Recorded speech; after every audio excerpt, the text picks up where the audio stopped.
I just want to take a minute today to acknowledge the passing of Leonard Nimoy.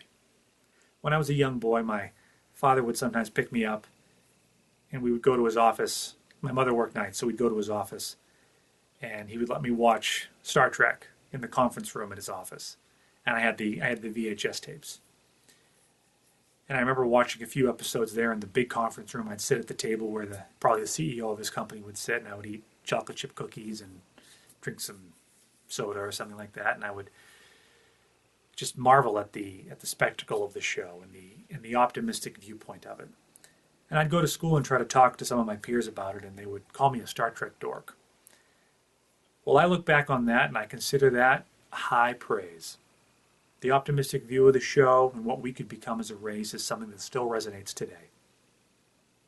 Looking back specifically to the character of Mr. Spock is something that I could relate to, someone trying to fit in, someone who saw things a little differently, but definitely sought the approval of his peers, but didn't compromise who he was.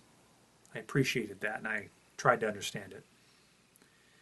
I very much enjoyed Mr. Nimoy as well in Invasion of the Body Snatchers, the 1970s version with Donald Sutherland.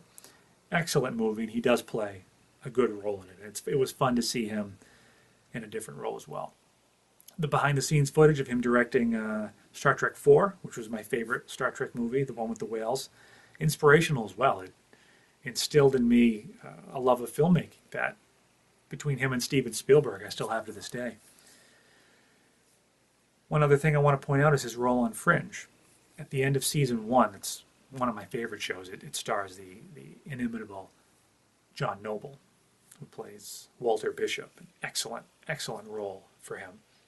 And at the end of season 1, seeing the oft-talked-about but never seen William Bell in the flesh, standing at the top of the Twin Towers in New York City, is an image I'll never forget. And he reprised the role through the next few seasons as well. I want to thank Leonard Nimoy for all his years of hard work, dedication, and specifically for his talent. The roles he played, of course specifically Mr. Spock, spoke to me and have made a lot of people happy.